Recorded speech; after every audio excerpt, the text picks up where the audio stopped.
ఎందుకు కృపరాదు శ్రీరామ, ఎందుకు కృపరాదు శ్రీరామ, నేనేమి చేసి తిన్నయ్య శ్రీరామ,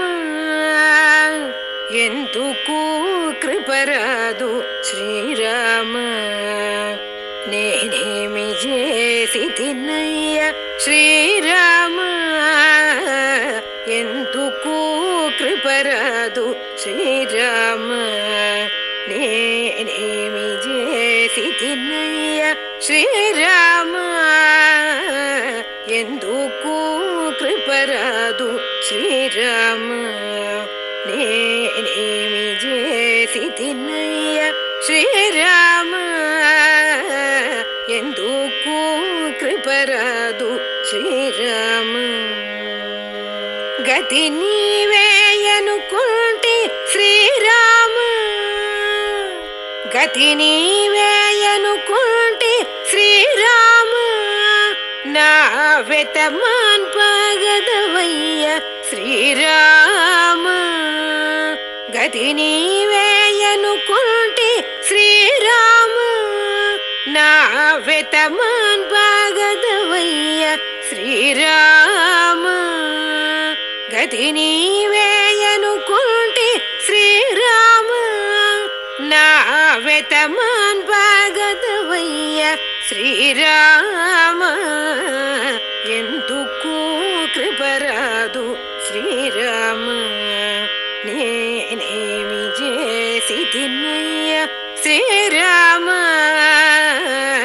ఎందుకు కృపరాదు శ్రీరామ. శ్రీశ్రవణ ఛానల్కి శ్రోతలందరికీ కూడాను మరొక్కసారి స్వాగతం. ఈరోజు మనం విన్న ఈ కీర్తన ఆనందభైరవి రాగంలో కూర్చోబడినటువంటి రామదాస్ కీర్తన అనమాట. ఎంతో చక్కటి పాట, చాలా శ్రవణానందంగా ఉంది మనందరికీ కూడాను. మరొకసారి మనం గాయనికి కృతజ్ఞతలు తెలుపుకుంటూ ఈరోజు యోగ వాసిష్టంలో మనం ఏం చెప్పుకోబోతున్నాం? ఈ వశిష్ఠుల శివ సంవాదంలో నిన్న వశిష్ఠులు వారు ఓ ప్రశ్న వేయబోతున్నారు పరమేశ్వరుడి దగ్గర. మీరు చెప్పేదాని సారాంశం ఎలా ఉందంటే, పరమాత్మ తాను బ్రహ్మ అనే విషయాన్ని మర్చిపోవడం వల్ల జీవుడికి సుదీర్ఘమైన సంసార దుఃఖం కలుగుతోంది. శ్రవణ మనన నిధి ధ్యాసనాది రూపకమైన మానసిక ప్రయత్నం వల్ల బ్రహ్మస్మృతిని తెచ్చుకుంటే, అంటే నేనే పరబ్రహ్మనని గుర్తింపు తెచ్చుకుంటే తక్షణమే సంసార దుఃఖం పోతోందని చెప్పినట్లుగా ఉంది. మరపు ఒక మానసిక వ్యాపారం, గుర్తింపు మరొక మానసిక వ్యాపారం. ఈ రెండిట్లోనూ గుర్తింపుకే బలం ఎక్కువ అని మీరు ఎలా చెప్పగలరు? అప్పుడు శివుడు అన్నారు, పరబ్రహ్మస్థితి ప్రబలమైన శ్రవణాది మానసిక వ్యాపారాల చేత మహాప్రవాహంలాగా ఏర్పడుతుంది కనుక అదే ప్రబలం. అందువల్ల ఇదే విస్మృతిని మింగివేస్తుంది. వీణాతంత్రుల్లో తారస్థాయిలో పుట్టే నాదం మంద్రస్థాయి నాదాన్ని మింగివేయడం మనం చూస్తూనే ఉన్నాం కదా. కనుక మహర్షి అహమేకో అహమాత్మాస్మి ఇది ఏకాం భావయా భావనాం తయా భావనాయ యుక్తః స ఏవత్వం భవస్యలం అన్నారు. నేను ఒక్కడే అద్వితీయుణ్ణి, నేనే పరమాత్మను అనే భావం పక్కన పెట్టుకో. అది ఒక్కటి బలంగా ఉంటే నువ్వు కూడా పరమాత్మవే అయిపోతావు. అదే అంతర్పూజ. పూజక పూజన రూపమైన త్రిపుటి గల బాహ్య పూజ నీలాంటి వారికి తగదు. ఇలాంటి దేవపూజ చేస్తున్నప్పుడు ఈ ప్రపంచాన్ని చూసేందుకు రెండు రకాల దృష్టిలున్నాయి. ఒకటి అధిష్టాన దృష్టి, ఆ దృష్టితో చూస్తే ఈ ప్రపంచమంతా సద్రూపమే. మరొకటి బాధా దృష్టి, ఈ దృష్టితో ఈ ప్రపంచమంతా అసద్రూపమే. ఇలాంటి దృష్టిలతోటి సంపర్కం లేకుండా నిష్కలంకంగా ఉన్న శుద్ధ చిదాత్మ సత్యాసత్యాది శబ్దార్థాలతో సంబంధం పెట్టుకోదు. అది సృష్టి దశలో కూడా కేవలం ఆకాశంలాగా దేనితోనూ సంపర్కం లేకుండా ఉంటుంది అని చెప్పి, ఇంకా ఆయన ఏం చెప్తున్నారు? మహర్షి, ఈ నిష్కలంక చిదాత్మస్థితిని దృఢపరిచేందుకు నీకు కొన్ని రకాల భూమికలు, అంటే జీవదశల్ని చూపిస్తాను చూడు అన్నారు. తత్వ సాక్షాత్కారం చేత మనసు నశిస్తే ఈ ప్రపంచం అంతా నశిస్తుంది. ఇలా కాలిన విత్తులా ఉండే జీవుడి స్థితికి, అంటే భూమికకు ఇతి అని పేరు. ఇది మొదటి భూమిక అన్నమాట. భృష్ట బీజోపమా సత్తా జీవస్య ఇది నామిక అన్నది మనకి సర్గం 34లో 8వ శ్లోకం చెప్తోంది. ఇతి అన్న శబ్దానికి స్వపితి అని అర్థం చెప్పుకోవచ్చు మనం. చాందోగ్యోపనిషత్తులో స్వం అపి ఇతి కలిపి స్వపితి అనే ఉత్పత్తి కనిపిస్తుంది మనకి. ఈ ఉత్పత్తిలో ఇతి అనే పదమే ముఖ్యం కనుక ఇతి అంటే స్వపితి అనే అర్థం చెప్పాలనే యుక్తిని ఆయన చూపించారు. దీనికే శ్వేతారోపనిషత్తులో కఠోపనిషత్తులో కూడాను ప్రమాణాలు అన్వయించి చూపించారు మనకి. ఇతి భూమిక అనే చోట ఇతి శబ్దానికి వేరే అర్థం కుదరడం లేదు కనుక వ్యాఖ్యాత చెప్పింది సముచితంగానే మనకి ఇక్కడ సూట్ అవుతుందన్నమాట. స్వం అపి ఇతి అనే చోట స్వం ప్లస్ అపి ప్లస్ ఇతి అనే చోట తనను అధికముగా పొందుట, అదే గాఢ నిద్రావస్థ అని చాందోగ్య భాష్యంలో వివరణ ఉందన్నమాట. అక్కడ పరమేశ్వరుడు మాత్రమే ఈ పదం ద్వారా తత్వజ్ఞానం చేత పరిశుద్ధమైన స్వస్వరూపాన్ని అధికంగా పొందాడనే సూచిస్తున్నాడని మనం గమనించుకోవాలి. ఈ ఇతినామిక అన్న భూమిక గురించి చెప్పినప్పుడు వశిష్ఠ ఈ దశకే పశ్యంతి భూమిక అని మరో పేరుంది. పశ్యంతి నామకలిత తస్సృజంతి చేత్యాచర్వణాం అన్నారు. దృశ్య పదార్థాల స్మరణము పూర్తిగా పరిచ్ఛేదించి కేవలం దృజాత్మ స్థితిలో జీవుడుంటాడని కనుక ఈ భూమికి పశ్యంతి అని పేరు వచ్చిందనమాట. ఈ భూమికకే సౌషుప్త భూమిక అని మరో పేరు కూడా ఉంది. అపునర్భావ సుషుప్త పదపాండిత్య పీవరి అని 34వ సర్గులో 11వ శ్లోకంతో చెప్పారు. మళ్ళీ మెలకువ లేని సర్వోత్తమానంద రూపమైన సుప్తి అంటే నిద్ర, అలాంటి నిద్ర కనుక ఈ దశ పేరు సౌషుప్త పదవి లేక మహాసుప్త పదవి. దీనికి కావలసిన స్వప్రకాశ రూపమైన పాండిత్యం ఆ దశలో బలిష్టంగా ఉంటుంది. అందుచేత ఆ దశను అందుకున్న జీవుడు పరమానందంలో విశ్రాంతుడై ఉంటాడు. ఇక రెండవ భూమిక గురించి చెప్తాను విను. ఇదే చిచ్చక్తి. అభ్యాస బలం చేత సంకల్ప వికల్పాలను పూర్తిగా పరిత్యజించి జడము చేతనము రెండూ కాకుండా మాటలకు అందని స్వప్రకాశ స్వరూపంలో ఉంటే ఆ స్థితిని మనం తురీయ భూమిక అంటాం. తుర్యాంశ కలితాం అకలంకాం అనామయం. జాగ్రత్త స్వప్న సుషుప్తుల వెలుపల 4వదిగాను అలాగే విరాట్ హిరణ్యగర్భ అవ్యాకృతులకు పైన 4వదిగాను ఉంటుంది కనుక దీనికి తురీయ భూమిక అని పేరు. ఇది సంప్రజ్ఞాత సమాధి వల్ల లభించే దశ. ఇక 3వ భూమిక గురించి చెప్తాను విను. నీళ్లు పాలల్లో కలిసినట్టుగా అఖండ బ్రహ్మాకారమైన చిత్తవృత్తి రూపమైన చర్మవృత్తి పరబ్రహ్మలో పూర్తిగా కలిసిపోతే ఇక జీవాత్మ పరమాత్మ అనే పదార్థాలకి అర్థమే ఉండదు. అట్టి దశ షడ్భావ వికారాలకు అతీతమై సుస్థిరమై అవిద్యా కళంకం లేనిదై పరమ మోక్ష స్వరూపమై ఉంటుంది. ఆ దశ పేరే తురీయాతీత భూమిక, అతి అసంప్రజ్ఞాత సమాధి చేత లభించే దశ. కనుక మహర్షి ఇది నాకు కూడా మాటలు కందడం లేదు. అదే ఓంకారంలోని తుర్యాతుర్య భాగానికి పరమగతి. ఓంకారంలో అకార ఉకార మకార అర్థమార్థలనే 4 భాగాలు ఉన్నాయి. వీటినే విరాట్ హిరణ్యగర్భ అవ్యక్త శుద్ధ చిద్భాగాలు అంటూ ఉంటారు. వీటిలో 4వదైన అర్థమాత్ర అంటే అకార ఉకార మకారాలనే అక్షరాలు స్పష్టంగా వినిపించడం ఆగిపోయాక ఒక అస్ఫుట ధ్వనిగా వినిపించే దశ అని అర్థం అన్నమాట. దీనికే తన్మాత్ర అని మరో పేరు. ఓంకారంలో 4వ భాగమైన ఈ తన్మాత్రల్లో మళ్ళీ 4 భాగాలున్నాయి. నాదము, బిందు, శక్తి, శాంతము. అంటే అర్థం మాత్ర అని అనుకుంటాం కదా మనం 4వ దాన్ని అందులో అనమాట. వీటిలో 4వదైన శాంత స్థితే ఈ తురీయ స్థితి అంటే 4లో 4వ స్థితి. నృసింహ ఉత్తర తాపిని ఉపనిషత్తులో చెప్పిన ఓత, అనుజ్ఞాతృ, అనుజ్ఞ, అవికల్పములు అనే 4 స్థితుల్లో ఇది చిట్ట చివరి స్థితి అన్నమాట. ఓమిత్యస్య చ తన్మాత్ర తుర్యాస పరమాగతి అన్నారు. మహర్షి నువ్వు దాంట్లోనే ఉండిపో అంటూ పరమశివుడు వశిష్ఠుల వారికి చెప్పారట. అప్పుడు వశిష్ఠుల వారు ఇక్కడ కథలో రావణుడితోటి ఏమంటున్నారు, రామా ఇక్కడికి వచ్చేసరికలా శివుడు నిజంగానే ఆ తుర్యాతుర్యంలో లీనమైపోయాడు. ఆయన సన్నిధి బలం చేత నేను ఆయన చుట్టూతా ఉన్న పరివారం కూడా ఆ స్థితిలో లీనమైపోయి దేహాలు మరిచిపోయి శిలాప్రతిమల్లాగా కొంతసేపు ఉండిపోయాం. కానీ శివుడు నా మీద అనుగ్రహంతోటి త్వరలోనే తేరుకొని కళ్ళు తెరిచి కరుణతో నా వంక చూస్తూ మళ్ళీ ఇలా చెప్పారు. ఏమని? ముని, మననాన్ని పీల్చుకో, నిన్ను నువ్వే కొల్చుకో. నువ్వు అనే అర్థాన్ని దగ్గరికి రానీకు, అదే అనర్థం. దాన్ని తెచ్చుకున్నావో, చలనాన్ని తెచ్చుకున్న వాయువుకు పట్టిన గతే నీకు పడుతుంది. చలనం ఉంటే అది వాయువు, చలనం లేకపోతే అది పరబ్రహ్మ. అలాగే నువ్వు అనేది ఉంటేనే నేను అనేది జీవుడవుతుంది. నువ్వు అనేది లేకపోతే నేను అనేది పూర్తిగా పరబ్రహ్మే. ఈ స్థితిలోనే ఉండిపోవాలి. ఒకవేళ బాహ్యస్మృతి వస్తే ఆ దశలో మళ్ళీ శ్రవణ మననాదులు చేస్తూ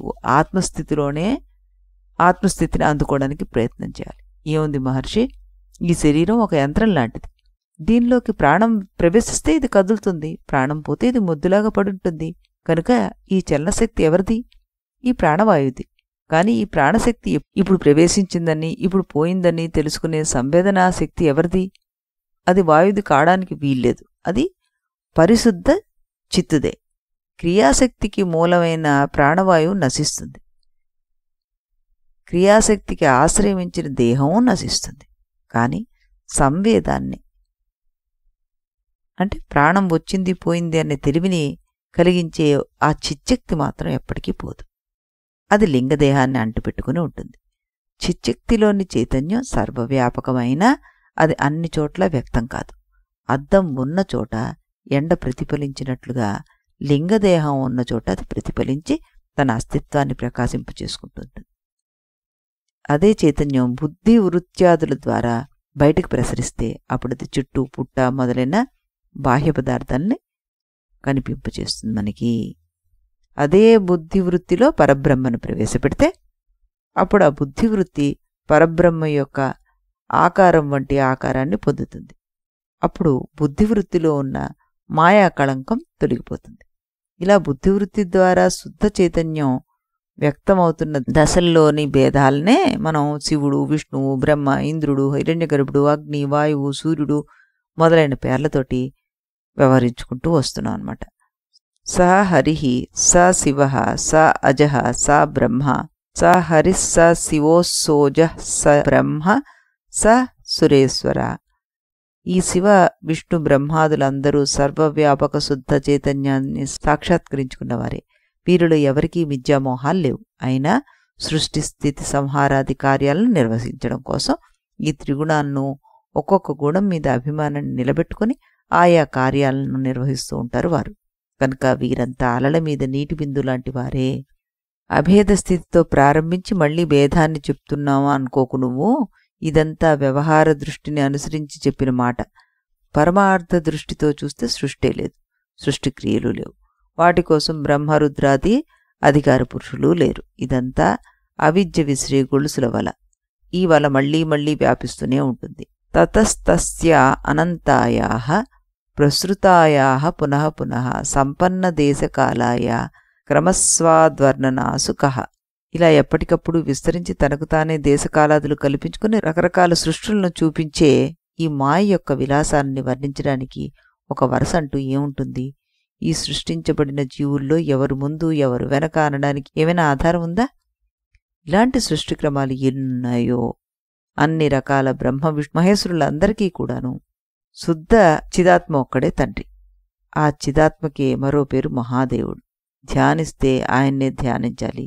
సృష్టిలోని సమస్త పదార్థాలకు సత్తును అంటే ఉనికిని ఇచ్చేవాడు ఆయనే. కనుక ఆయన సర్వగతుడు, నిత్యస్ఫూర్తి స్వరూపుడు. అందువల్లే ఆయన్ను పూజించడానికి ఆవాహనలు, ఉపచారాలు, మంత్రాలు, పూజా ద్రవ్యాలు, ఉద్వాసనలు ఇలాంటివి ఏవీ అక్కర్లేదు. ఆయన్ని గురించి ఆలోచిస్తే చాలు, అదే పూజ. ఆయనలో మునిగిపోవడమే పూజ. నువ్వు ఏ పదార్థాన్ని చూసినా ఆయన దానిలోంచి తన స్వరూపాన్నే చూపిస్తాడు. కనుక ఆద్యం పూజ్యం నమస్కార్యం స్తుత్యమార్ఘ్యం సురేశ్వరం ఏనం తం విద్ధి వేద్యానాం సీమంతం మహతామపి. సమస్త పూజ్య పదార్థాలకు మొదటి హద్దు, మధ్య హద్దు, చివరి హద్దు కూడా ఆయనే. సీమంతం అంటే చివర. నువ్వు ఆయన్నే పూజించు. ఇలాంటి ఈ శుద్ధ చిద్రూప సత్తారూప అనుభూతి రూప తత్వాన్ని రుద్వేశ్వరుడు అంటాం. ఈ సమస్త విశ్వానికి జన్మకారణం ఆయనే. ఈ దృశ్య పదార్థాల అన్నిట్లోనూ ఉన్నది ఆయనే. ఆయన దేన్ని అంటుకోడు, సర్వాతీతుడుగా ఉంటాడు. ఈ ప్రాపంచిక పదార్థాలన్నిటికీ సత్ ఏమాత్రం లేకపోయినప్పటికీ ఉన్న వాటిల్లోనూ సద్రూపుడైన శివుడే అనుసూచ్యుడై ఉన్నాడు కనుక వీటన్నిటికీ కూడా ఆ సత్తు సంక్రమిస్తుంది. ఆ మహేశ్వరుడిలో వికసించిన మాయా విలాస శక్తి లేనేలేదు. గింజను మెతుగ్గా మార్చేది ఆయన శక్తే. అదే గింజను పువ్వుగా సువాసనగా మార్చి ముక్కుల్లోకి చేర్చేది కూడా ఆయనే. ఆ శక్తులన్నీ ఉపసంహరించేది ఆయనే. అలా ప్రవృత్తి నివృత్తి రూపాలైన శక్తులన్నీ కూడాను ఆ సదాశివుణ్ణి ఆశ్రయించి ఉన్న నియతి యొక్క మహిమలే. రాత్రిపూట ఇంట్లో దీపం ఉంటూనే పనులన్నీ జరిగిపోతుంటాయి. అయినా సరే దీపానికి కర్తృత్వం అంటదు, అది కేవలం సాక్షిగానే ఉంటుంది. అలాగే పరమశివుడు కూడా నియతి చేసే కార్యాలకు కేవలం సాక్షి మాత్రమే అని తన సుదీర్ఘ ప్రసంగాన్ని ఆపగానే వశిష్ఠులు వారు అన్నారు, దేవా, శివుడికి ఈ శక్తులు ఎన్ని రకాలుగా ఉన్నాయి, ఎలా పనిచేస్తాయి? ఇన్ని పనులు తన వల్ల జరుగుతూ ఉంటే ఆ శివుడికి సాక్షిత్వం ఎలా పట్టింది అని అడిగారు. అప్పుడు శివుడు చెప్తున్నారు, నాయన, అప్రమేయుడు చిన్మాత్ర స్వరూపుడు అయిన ఆ పరమేశ్వరుడి యొక్క శక్తులు అనంతాలు, వాటి గురించి ఎంతని చెప్పగలం అన్నారు. అప్పుడు వశిష్ఠులు అన్నారు, అయితే దేవా, ఆ శక్తులన్నీ ఎక్కడి నుంచి వచ్చాయి? వాటికి బహుత్వం అసలు ఎలా వచ్చింది? ఆ శక్తులన్నీ వేరువేరుగా ఉన్నట్లయితే అవన్నీ ఒకే కారణం నుంచి ఎలా వచ్చాయి? ఒకే కారణంలోంచి వచ్చి ఉంటే అవి వేరే వేరే అని ఎలా చెప్తున్నావు అంటూ అడగగానే, నాయన వశిష్ఠ, ఈషా అపర పరాభాస శైషానియతి రుచ్యతే క్రియాథ కృతి ఇచావా కాలేత్యాది కృతాభిధ అన్నారు. ఇది సర్గ 36, 21 శ్లోకం అనమాట. ఈశ్వరమాయకే నియతి అని మరో పేరుంది. ఇది అపరనియతి, పరానియతి అని 2 రకాలుగా ఉంది. అందులో హిరణ్యగర్భుడి యొక్క జీవితకాలం అంతా వ్యాపించి ఉన్నది పరానియతి. ఈ మధ్యలో హిరణ్యగర్భుడి దైనందిన కల్పాల్లో వ్యాపించి ఉన్నది అపరానియతి. దీన్నే ఈశ్వరుడి క్రియ అని కొందరు, ఈశ్వరుడి ప్రయత్నం అని కొందరు, ఈశ్వరుని ఏచ్ఛ అని కొందరు, కాలం అని కొందరు, ఇలా రకరకాల పేర్లు పెట్టుకున్నారు. ఇదంతా మాయాస్వరూపం కనుక ఈ నియతి విలాసానికి పరమేశ్వరుడు అద్వితీయ సాక్షిగా ఉంటున్నాడు. ఆ కారణాల వల్ల ఆయన మాయ కంటే భిన్నుడు కాదు, అభిన్నుడు కాదు. కనుక వశిష్ఠ, పూజిస్తే ఆ పరమశివుణ్ణే పూజించాలి, బయట లోపల కూడా ఆయన్నే పూజించాలి. మొదట నీకు బాహ్య పూజాక్రమం చెప్తాను విను అంటూ ఆయన చెప్పడం మొదలుపెట్టారనమాట. ఎప్పుడైనా సరే పూజాక్రమాన్ని ప్రారంభించేటప్పుడు మొదట దేహాన్ని పవిత్రం చేసుకోవాలి. అటు తర్వాత గట్టిగా ప్రయత్నం చేసి మనస్సు నిలిపి ఈశ్వర ధ్యానం చేస్తూ దాని బలంతో శరీర స్పృహను దాటిపోవాలి. నిజానికి ధ్యానమే అసలైన పూజ. అందుచేత నీకు ఎలా ధ్యానం చేయాలో చెప్తాను విను. ఈశ్వరుడంటే ఏదో చిన్న బొమ్మ అనుకోకూడదు, బాగా పొడుగ్గానున్న మనిషి ఆకారం అని అనుకోకూడదు. ఆయన కోటి సూర్యుల వంటి తేజపుంజంగా మనం భావించాలి. ఆకాశం అంతా వ్యాపించి ఉన్న అనంతమూర్తిగా ఆయన్ని భావించాలి మనం. బ్రహ్మ, ఇంద్ర, హరి, రుద్ర, ఈశ్వరాదులందరూ ఆయన శరీరంలో భాగాలుగా భావించాలి. సమస్త జీవులను ఆయన ఒంటి మీద వెంట్రుకలుగా భావించాలి. ఇచ్ఛాశక్తి, జ్ఞానశక్తి, క్రియాశక్తి మొదలైన శక్తులన్నీ ఆయన శరీరంలో ఒదిగి ఉన్నట్లుగా భావించాలి. ఇలా బ్రహ్మాండ వ్యాప్తంగా ఉన్న ఆ చిన్మాత్రమూర్తి సమస్త పదార్థాల్లోనూ సమంగా వ్యాపించి ఉన్నాడని భావించాలి. కొండల్లో, కుండల్లో, రాతిలో, నూతిలో, మానవుల్లో, దానవుల్లో అన్నిటా ఆయనే వ్యాపించి ఉన్నాడని గుర్తించాలి. శివుడు, హరుడు, హరి, బ్రహ్మ, ఇంద్రుడు, కుబేరుడు, యముడు అని ఇలా రకరకాలైన పేర్లకు, రకరకాలైన రూపాలకు ఆధార సత్తా మాత్రస్వరూపుడైన ఆ పరబ్రహ్మాన్ని గుర్తించాలి. సృష్టి, స్థితి, లయలను కల్పించే కాలానికి ఆయన ద్వారపాలకుడని అనుకోవాలి. పురుష సూక్తంలో చెప్పినట్టుగా ఆయనను సహస్ర శీర్షుడుగా, సహస్రపాదుడుగా, సహస్ర నేత్రుడుగా భావించాలి. అంటే ఏమిటి? లోకంలో ఉండే తల్లన్నీ ఆయనవే, చేతులన్నీ ఆయనవే, కాళ్ళన్నీ ఆయనవే. ఇంతెందుకు, సృష్టిలోని చింతన శక్తి ఆయనదే, సృష్టిలోని గమన శక్తి ఆయనదే, శ్రవణ శక్తి ఆయనదే అని అన్ని శక్తులు ఆయనవే, అన్నీ చేసేది ఆయనే. అయినా కూడాను సంకల్పాలు లేనివాడు ఆయనే. ఈ విధంగా తెంపు లేకుండా చింతన చేస్తూ ఉండాలి. ఇలాంటి చింతన పేరే ధ్యానం. అలా కొంతసేపు ధ్యానం చేసాక మిగిలిన అర్చన చేసుకోవాలి. ఈ దేవుడు జ్ఞానస్వరూపుడు గనుక ఆయనకు ధూపదీప బహిరంగ సమర్పణలతో పనిలేదు. ఆత్మబోధ రూపమైన ఈ విరాట్ రూప ధ్యానంలో ఆయన పూజింపబడతాడు. ఆయనకు ఈ ధ్యానమే అర్ఘ్యం, ఈ ధ్యానమే పాద్యం, ఈ ధ్యానమే నైవేద్యం. తత్సాక్షాత్కారం ఇంకా లభించకపోయినా కేవలం సామాన్యుడైన ఇలాంటి ధ్యానం ఒక్క 13 నిమిషాలు చేస్తే వాడికి గోదాన ఫలితం వచ్చేస్తుంది. 100 నిమిషాలు చేస్తే అశ్వమేధ ఫలం వస్తుంది. ఇక్కడ నిమిషము అంటే మన 1 మినిట్ అని కాదు, రెప్పపాటు కాలం అనే అర్థం. అరగడియసేపు ఇలాంటి ధ్యానం చేస్తే 1000 అశ్వమేధాల ఫలం వస్తుంది. గడియసేపు ధ్యానిస్తే రాజసూయ యజ్ఞ ఫలితమే ఇచ్చేస్తారట. అరపూట ఇలా ధ్యానం చేస్తే 1,00,000 రాజసూయ యజ్ఞాల ఫలితం వస్తుంది. ఒక పగలల్లా ఈ అఖండ ధ్యానం కుదిరితే ఆ సాధకుడు పరతత్వంలో లీనమైపోతాడు. మహర్షి, నా ఉద్దేశంలో బాహ్య పూజ అంటే ఇదే. ఇక అంతఃపూజా విధానాన్ని చెప్తాను విను. వశిష్ఠ, నడుస్తున్నా, నిల్చున్నా, మెలకుగా ఉన్నా, నిద్రపోతున్నా నిరంతరంగా సాగే శివధ్యానమే అంతఃపూజ. దీనికి ఏ రకమైన ఆచార నియమాలు లేవు. ఇక్కడ శివుడు అంటే ఎవరు? ఈ శరీరంలో ఉండి తన సన్నిధి మాత్రం చేతనే నిత్యం రకరకాల ఇంద్రియాల ద్వారా రకరకాల జ్ఞానాలను కలిగించే శుద్ధ చైతన్యమే శివుడు. ముట్టుకోదగిన వాటినన్నిటినీ ముట్టుకునేది ఆయనే, వదలదగిన వాటినన్నిటినీ వదిలేసేది ఆయనే. రకరకాల సుఖదుఖాలను పొందేది ఈయనే, విడిచేది ఈయనే. దేహలింగేషు శాసనస్థం త్యక్తలింగాంతరాధికం యదా ప్రాప్తార్థ సంవిత్య బోధలింగం ప్రపూజయేత్ అన్నారు. ఇది సర్గ 39లో 6వ శ్లోకం అనమాట. నీ దేహం పద్మాసనంలో కూర్చుని 2 చేతులను నమస్కార ముద్రలో ముడిచిపట్టుకుని నిటారుగా స్థిరంగా కూర్చుని ఉంటే అప్పుడు అది శివలింగంలా కనిపిస్తుంది. అందుచేతనే శివుణ్ణి లింగ రూపంగా పూజించాలనుకుంటే నీకు వేరే లింగాలు విగ్రహాలు అక్కర్లేదు.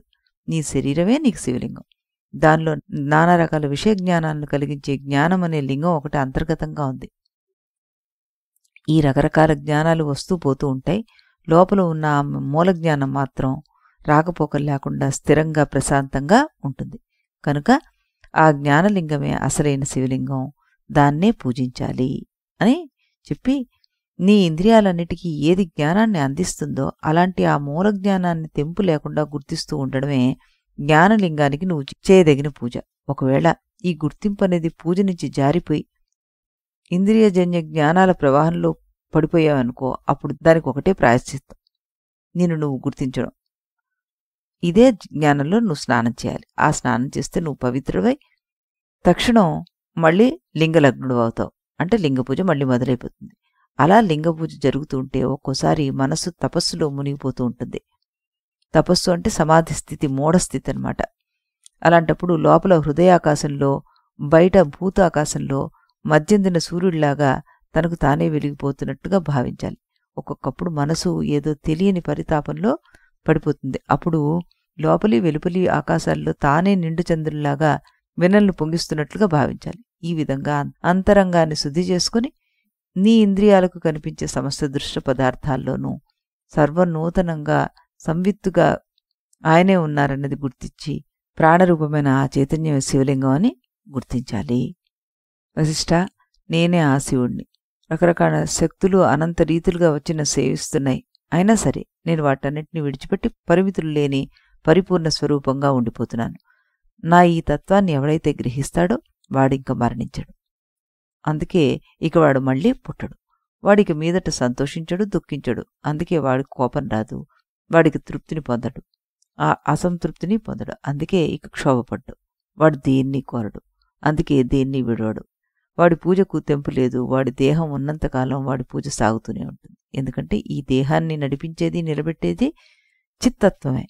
ఆ చిత్తే వాడికి దేవుడు. మిగిలిన ప్రతి వస్తువు వాడికి పూజా ద్రవ్యమే. అందుచేత ఏది దొరికితే దాంతో పూజ చేస్తాడు. వశిష్ఠ, ఈ పూజ అందుకున్నవాడు పూజా ద్రవ్యాల కోసం వేరే ప్రయత్నం ఇసుమంత కూడా చేయక్కర్లేదు. దేహాధారణకు కావలసినంత వరకు మాత్రమే అన్నపానాదులను సేవిస్తూ మిగిలిన పనులేవి పెట్టుకోకుండా ఈ పూజ కొనసాగిస్తూ ఉండాలి. మిన్ను విరిగి వీతపడ్డా కూడాను ఈ శివధ్యానం మానకూడదు. అయితే వశిష్ఠ, ఈ సాధకుడు వీలైనంత వరకు వ్యవహారాలకు దూరంగా ఉంటూ భోగాసక్తిని విడిచిపెట్టి మైత్రి, కరుణ ముదిత, ఉపేక్ష వంటి యోగ శాస్త్రోక్తమైన లక్షణాలను పెంచుకుంటూ వైరాగ్య తత్పరుడయ్యే ఆత్మసమర్పణ చేస్తూ ఆత్మార్చన రూపమైన శివార్చన చేస్తూ ఉండాలి అన్నారు. ఇక్కడ ఈ వైరాగ్యం అన్నదాన్ని ఆయన ఏ రకంగా చెప్తారు అన్నది మనం రేపు ఇదే సమయానికి ఇదే ఛానల్లో రాముల వారి కీర్తన విన్న తర్వాత తెలుసుకుందాం. అంతవరకు సెలవు.